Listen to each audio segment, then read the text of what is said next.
똑같은 풀 HD 영상인데 하나는 로고의 화질이 좋고 하나는 로고의 화질이 훨씬 안 좋습니다. 유튜브에서도 한 번 더 압축을 하거든요. 뭔가 영상이 좀 모자이크로 보이는 현상이 이런 낮은 비트레이트에서 발생하곤 합니다.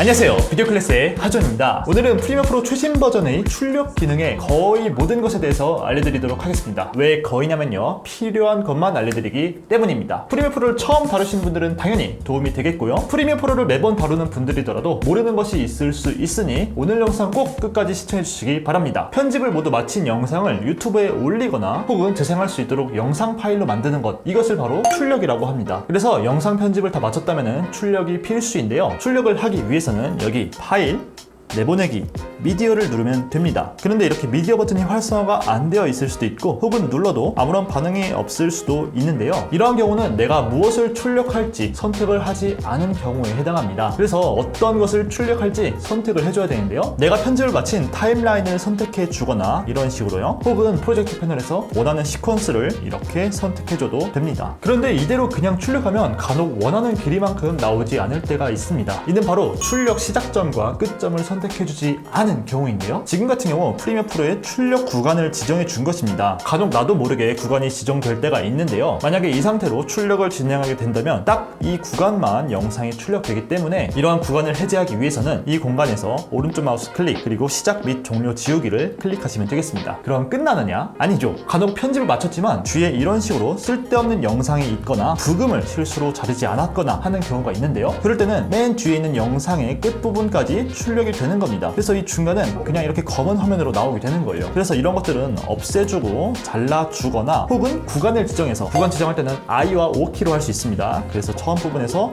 I 그리고 뒤에 부분 가서 이렇게 타임바를 옮길 때는 Shift를 누르면서 옮기면은 클립의 모서리에 딱딱 붙기 때문에 쉽게 할 수가 있습니다. 이렇게 뒤에 놓고 O를 누르면 되겠습니다. 참고로 이렇게 구간을 지정하고서는 나중에 꼭 구간 해제를 해주시는 것이 중요해요. 여기서 만약에 실수로 딜리트 키를 누른다? 그러면은 내가 편집한 영상이 모두 사라질 수 있기 때문이죠. 자, 이제 진짜 출력 설정으로 가볼게요. 참고로 신버전에 추가된 기능으로 빠른 내보내기가 생겼습니다. 말 그대로 빠르게 출력할 수 있는데요, 이것을 누르고 위치를 지정하고 사전 설정에서 화질 상, 중, 하 중에서 뭐 중 한 다음에 내보내기 누르면은 끝! 정말 간단하죠? 오늘의 비디오 클래스는 여기까지입니다. 감사합니다.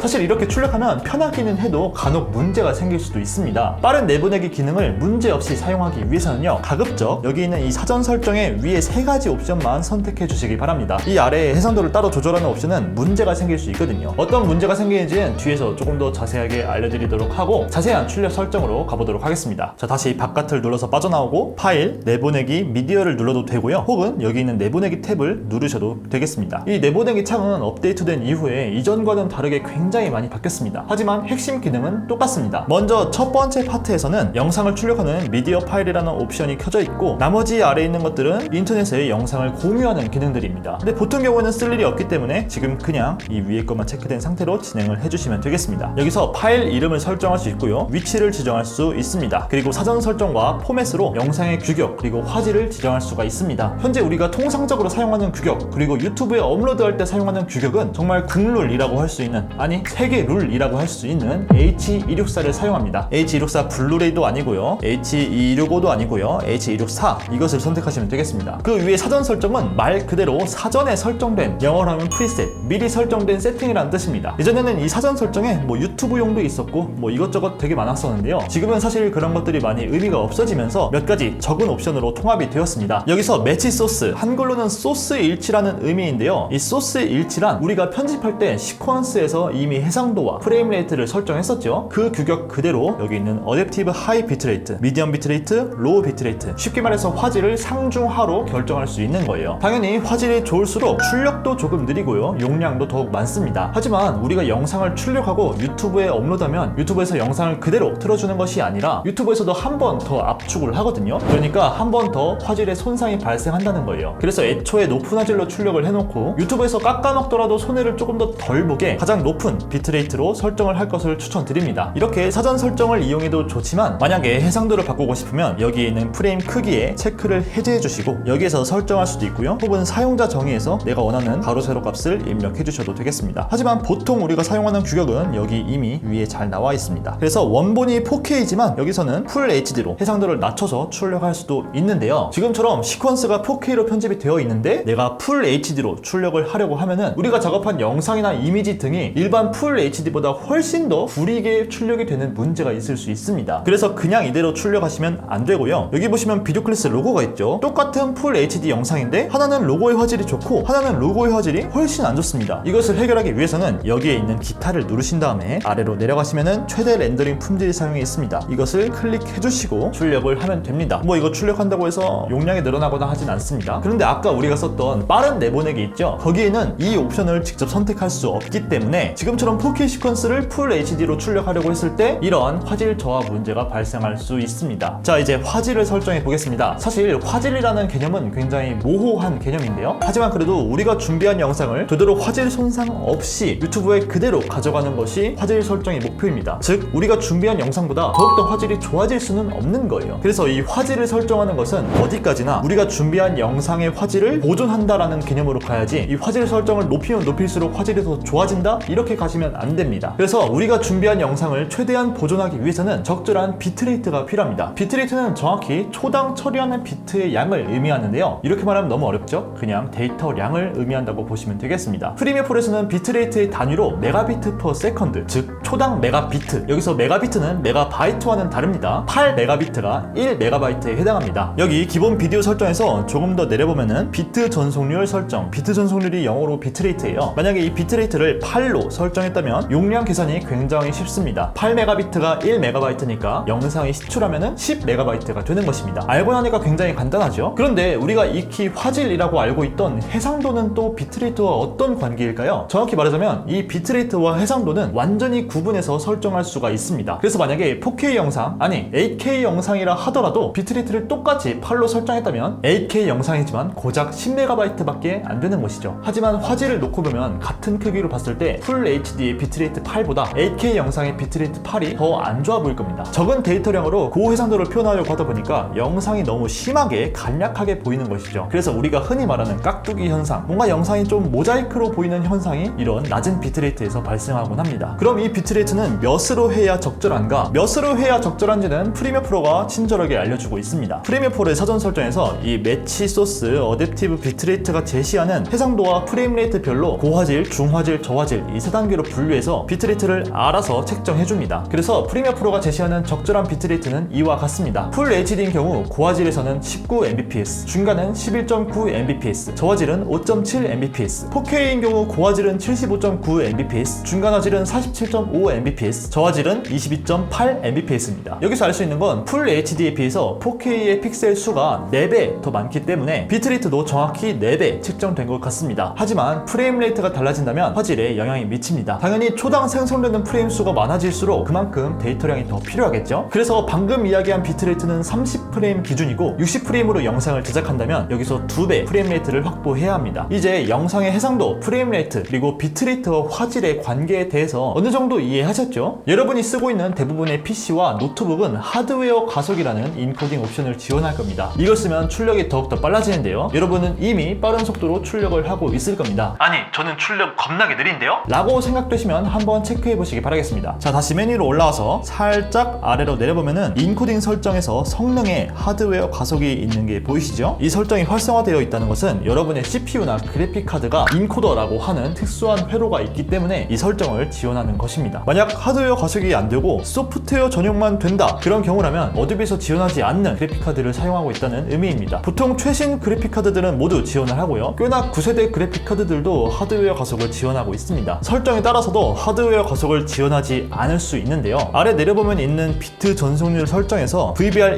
1패스가 아닌 CBR이라든지 VBR 2패스로 지정되어 있는 경우에는 이렇게 소프트웨어 전용으로만 설정이 되는 것을 확인할 수 있습니다. 그러니 웬만하면 VBR 1패스를 이용하시는 것이 좋습니다. 그런데 이론적으로는 VBR 2패스가 같은 용량 대비 화질이 좋습니다. 하지만 그 정도가 지금에 와서는 너무 미미하고 어차피 비트레이트를 늘려버리면 해결될 문제니까, 그리고 출력 시간이 너무나도 느리기 때문에 반드시 VBR 패스를 이용하시는 것을 추천드리겠습니다. 자, 이렇게 해서 비디오 설정은 다 봤습니다. 이제 오디오를 볼 건데요. 만약에 여러분의 영상에서 오디오가 필요 없다, 그런 경우도 가끔 있을 텐데, 그럴 때는 이 오디오의 체크를 해제해버리면 아예 오디오가 영상에서 없어져 버리니까 이렇게 하시면 되겠고요. 다시 체크하고 오디오 음질 설정을 알려드리겠습니다. 자, 오디오 형식은 그대로 AAC 있으시면 되겠고요. 샘플 속도 38,000Hz 맞고요. 여기에 비트 전송률이 또 있죠. 오디오는 kbps kbps/s를 이용하는데요. 대부분은 128, 192, 320 kbps를 사용하는 편입니다. 여기서 하점 맘대로 분류법을 이용하자면 고음질은 128, 초고음질은 192, 초초고음질은 320이라고 이해하시면 되겠습니다. 거의 192와 320은 구별하기가 힘들어요. 오디오는 그냥 웬만하면 320으로 설정하시면 되겠습니다. 320 용량이 많이 들지 않나요? 생각할 수 있는데요. 워낙 비디오의 용량이 많기 때문에 비디오 비트레이트 1 내리는 것이 훨씬 더 용량 절약에 도움이 됩니다. 그래서 320으로 설정하시고요. 참고로 이 사전 설정에서 하이 비트레이트로 하면은 여기 보시면 오디오가 320kbps/s로 설정이 잘 되어 있는데, 만약에 이것을 로우로 내린다면은 128kb밖에 안 됩니다. 그래서 오디오가 중요한 영상을 출력하시는 경우라면 이 설정을 유의 깊게 보시기 바랍니다. 자, 비디오 오디오 설정을 거의 다 봤습니다. 지금 보여드린 것만 알고 계시면은 대부분의 상황에 대응하실 수 있습니다. 마지막으로 출력할 때는 내보내기를 누르거나 미디어 잉크도로 보내기 두 가지 옵션이 있는데요. 내보내기를 누르면은 이 프리미어 프로 자체에서 이렇게 출력이 됩니다. 이제는 프리미어 프로 내에서 다른 작업을 할 수는 없습니다. 하지만 미디어 잉크도로 보내기를 누른다면은 이렇게 새로운 프로그램이 켜지고 여기에 항목이 하나 추가됐죠. 방금 출력 설정 그대로 여기 넘어오는 것이고요. 여기에서 이 재생 버튼을 누르면은 출력이 바로 시작됩니다. 이렇게 출력할 때는 프리미어 프로에서 다른 작업을 할 수도 있습니다. 물론 출력할 때는 컴퓨터의 자원을 모두 쓰고 있는 상태이기 때문에 가급적이면 다른 작업을 하지 않는 것을 권장드립니다. 미디어 인코더의 장점은 여러 가지가 있는데요. 여기서 여러 영상을 출력할 수도 있고, 혹은 편집 없이 해상도만 줄인다던가 그런 작업을 할 때에도 여기에 바로 영상을 넣고 설정을 만진 뒤에 출력을 해줄 수도 있습니다. 또 다른 장점으로는 프리미어 프로보다 왠지 출력이 더욱더 안정적이라는 것인데요. 프리미어 프로로 출력을 했을 때 왠지 튕기는 것이 있더라도 미디어 인코더에서 출력하면은 갑자기 되고 막 그런 경우가 있습니다. 참 이상하죠? 자, 이렇게 프리미어 프로 2022 버전의 출력에 관해서 자세하게 한번 알아보았는데요. 오늘 영상 도움이 되셨다면 좋아요와 구독 부탁드립니다. 궁금한 점 있으시면 댓글 달아주시고요. 그럼 비디오 클래스는 여기까지입니다.